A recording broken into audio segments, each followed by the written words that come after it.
If I was to simplify why the rainforests of Sabah are so important to the world, it is the most biodiverse of all the rainforests that we have.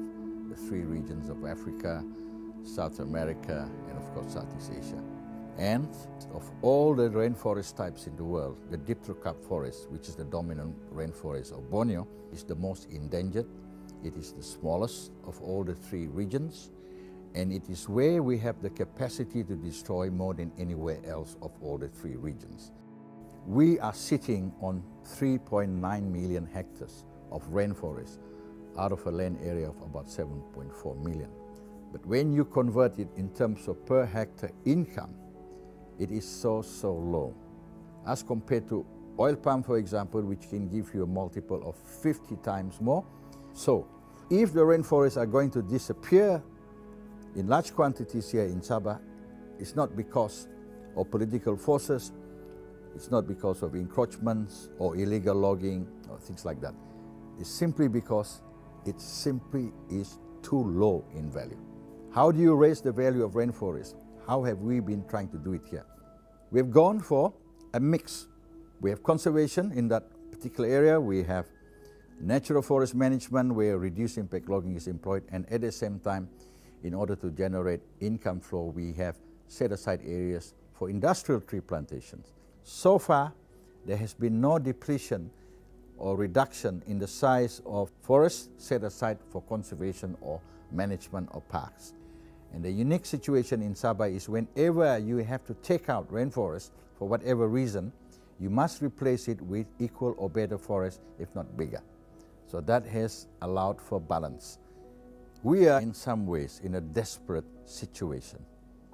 Desperate in the sense that if we don't come up with something which is viable, which is acceptable to society, the pressure on the rainforest and the lands that we have set aside for reserves will be increasing, and we're going to lose a lot of it.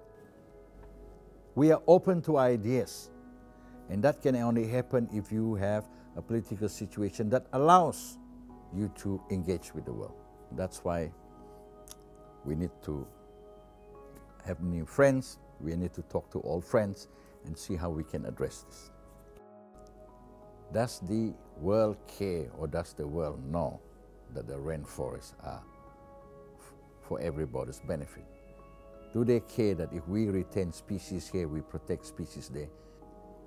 What's the benefit of making sure that the Sumatran rhino in Danang Valley remains as a species, it survives, it does not go extinct? So in the end, it's a moral issue.